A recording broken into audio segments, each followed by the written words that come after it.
There's a liquid sitting in your kitchen right now that costs $3. You have walked past it 1,000 times without a second thought. And for the last 60 years, every major air conditioning manufacturer, every HVAC service company, and every utility provider collecting your cooling bill has done everything inside its considerable power to make sure you never connect those two facts. Because this liquid, applied correctly to one specific component inside your air conditioning system, eliminates the hidden humidity load that is silently forcing your unit to run 30, 40, sometimes 50% longer than it needs to. It pulls ice-cold air through your vents faster. It drops your indoor humidity to levels your system was always supposed to reach but never could. And it keeps working for months on a single $3 investment. Your electric bill is not high because summer is hot. Your electric bill is high because there's a 1/4 inch of biological buildup sitting on the component that controls everything. And nobody in the industry that profits from your discomfort has any financial reason to hand you a spray bottle and tell you to fix it yourself. That stops right now. Stay with me through this entire video because what comes at the end is even more important than the liquid itself. There's a second application most people never discover that doubles the effect. And if you leave before we get there, you will only have half the solution. Every word of this video matters. Here is what they prayed you would forget. In the summer of 1902, a young engineer named Willis Carrier was standing inside a printing plant in Brooklyn, New York, watching humidity ruin everything. The paper was swelling, the ink was bleeding, the presses were jamming. The plant manager had already lost 2 full production runs to moisture in the air. Carrier had been hired to solve the humidity problem, not the heat problem. Heat was secondary. Humidity was the killer. What Carrier designed in response was not a cooling system. It was a dehumidification system that happened to produce cold air as a byproduct. He sent chilled water through a series of metal coils. Warm, humid air passed over those coils, and moisture condensed out of the air and dripped into a drain pan below. The air that came out the other side was cold, dry, and controllable. He called the invention the apparatus for treating air. The patent was filed in 1906. The entire principle, the scientific foundation of every air conditioner ever built since that moment, was moisture removal first, cold air second. These two things are inseparable. They always were. Now fast forward to your home today. Your air conditioner is still running on the exact same principle Carrier designed in that Brooklyn printing plant over 100 years ago. Warm, humid air from your living space gets pulled across a set of metal coils, called the evaporator coil. Those coils are chilled by refrigerant running through them. The moisture in your air condenses on the coil surface exactly the way dew forms on a cold glass on a summer morning. That moisture drips into a drain pan and exits your home through a drain line. What comes out of your vents is supposed to be cold and dry. And when this system works as designed, it is extraordinary.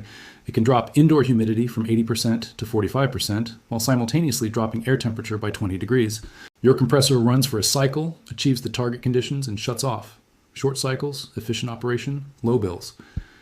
Here is what actually happens in 90% of American homes after the first 18 months of operation. And this is the fact the service industry built an entire billion-dollar annual revenue stream on top of. The evaporator coil does not stay clean. It cannot stay clean because its job requires it to be constantly wet. Moisture condenses on its surface every single time the system runs. That wet metal surface, in the dark interior of your air handler, at temperatures between 40 and 50 degrees, with a constant flow of air pulling in every microscopic particle floating inside your home, becomes the perfect biological incubator. Mold spores land on the wet coil surface and take hold within days.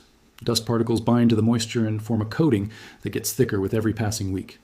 Biological material, dead skin cells, pet dander, pollen, all of it bonds to that wet metal surface and begins building a layer that is invisible to you, but catastrophically visible to your system's efficiency.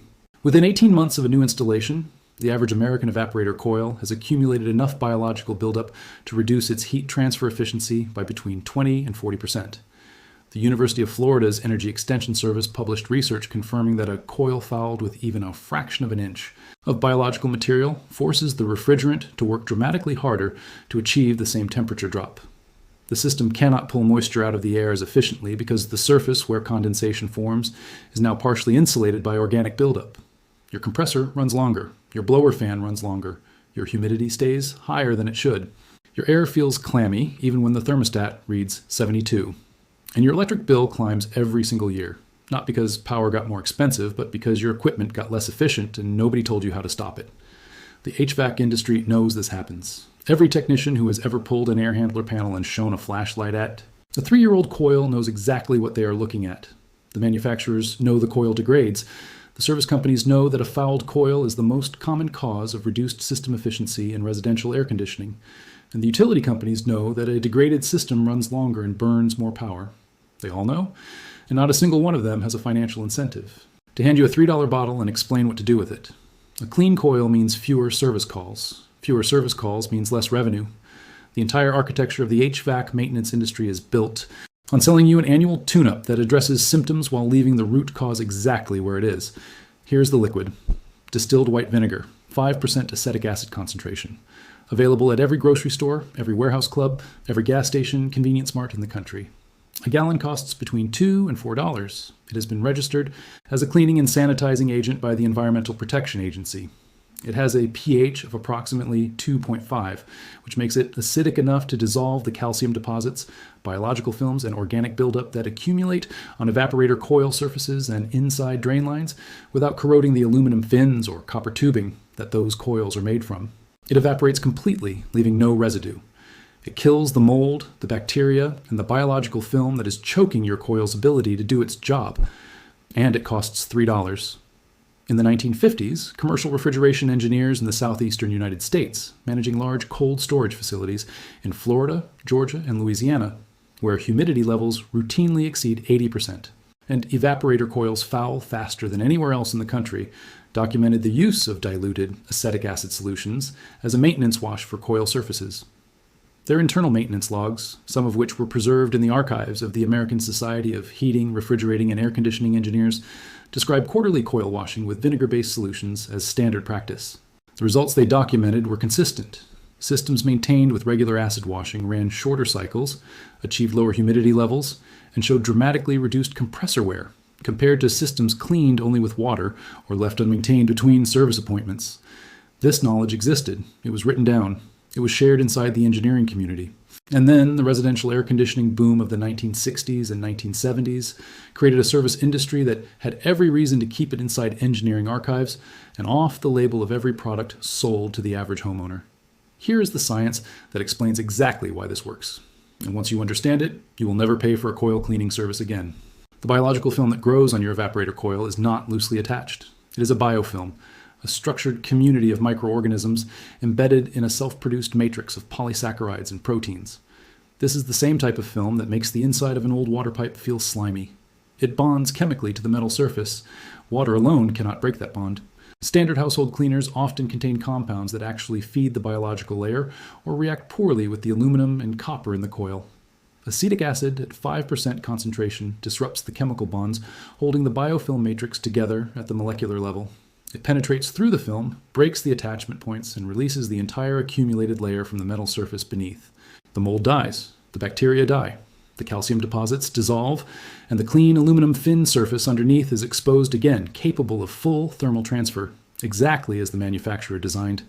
A 2017 study published in the International Journal of Refrigeration examined the thermal performance of evaporator coils at varying levels of surface fouling and following various cleaning treatments. The researchers found that coils cleaned with low concentration acid solutions showed thermal transfer rates within 3% of factory new performance, while coils cleaned with water alone showed only partial recovery, 3% of factory new, on a system that may have been running at 60% of factory performance before treatment. The numbers on your electric meter do not lie. Neither does this research. Now here's the application that the service industry never teaches you. And I am going to give you every step in exact detail because the order matters and skipping any part reduces the result. Turn your system off at the thermostat and at the breaker. This is not optional. You are working near electrical components and a system that contains refrigerant under pressure. Power off completely before you open anything. Locate your air handler. In most homes, this is a large metal cabinet in a closet, garage, attic, or utility room.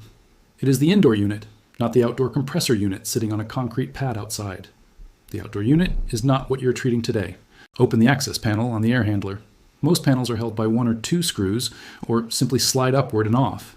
Inside, you will see a large metal coil that looks like a car radiator, a series of thin aluminum fins surrounding copper tubing. That is your evaporator coil. Look at its surface under a flashlight. If you see gray or black discoloration, a fuzzy texture on the fins, or any visible biological growth, you are looking at exactly what is costing you money every month. Fill a clean spray bottle with undiluted distilled white vinegar, standard 5% grocery store vinegar. Do not dilute it further for the first application because you are breaking down accumulated fouling. not performing a light maintenance rinse. Spray the vinegar directly and generously onto the coil surface, saturating all accessible fin surfaces. Work from top to bottom. The vinegar will foam slightly on contact with the biological material. That foaming is the acetic acid breaking down the biofilm. It is working. Allow the vinegar to sit on the coil surface for a minimum of 15 minutes. Do not rinse. The condensate produced when your system runs will flush the loosened material into the drain pan naturally. The vinegar will continue to work as it sits. While the coil is soaking, locate your condensate drain line. This is a white PVC pipe, usually 3/4 of an inch in diameter, that exits your air handler and runs to a floor drain, utility sink, or outside your home. This line is where all the moisture your system removes from your air exits the building. It is also one of the most commonly clogged components in any residential air conditioning system. Algae and biological growth accumulate inside the line and restrict drainage. When it clogs completely, your drain pan overflows, your system shuts down on a safety float switch, and you call a technician who charges between $1 and $200 to pour a solution down a pipe. Pour a half cup of undiluted white vinegar directly into the condensate drain line access port. On most systems, this is a small capped T fitting on the drain line near the air handler. Remove the cap, pour the vinegar directly into the opening, replace the cap. The vinegar will flush through the drain line, killing the algae and biological growth that restrict flow, clearing the line completely. After 15 minutes, close the access panel and restore power. At the breaker, and restart your system at the thermostat. Run the system for a full cycle. The condensation produced during that cycle will flush the loosened coil material into the drain pan and out through the now clear drain line. Your system is now operating on a clean surface. Here's the second application that most people never discover, and this is the one that compounds the effect into something the industry truly cannot allow you to know about. Repeat this exact process every 90 days, not annually, every 90 days. The difference between annual coil cleaning and quarterly vinegar treatment is the difference between a system that recovers partial efficiency once a year and a system that maintains near factory efficiency continuously. Biofilm requires approximately 60 to 90 days to reestablish a performance-degrading layer on a clean surface. If you interrupt that cycle every 90 days with a $3 bottle, the layer never has time to build. Your coil stays within 3% of factory thermal transfer performance permanently. Your compressor runs shorter cycles all summer. Your humidity drops to where it was always supposed to be. Your air feels cold and dry the way it felt the summer after the system was installed and before anyone told you maintenance was something you paid a technician to do once a year. A homeowner in Baton Rouge, Louisiana, documented this on a home energy monitoring form 3 years ago. He had been paying an HVAC company $480 annually for a maintenance agreement that included one coil cleaning.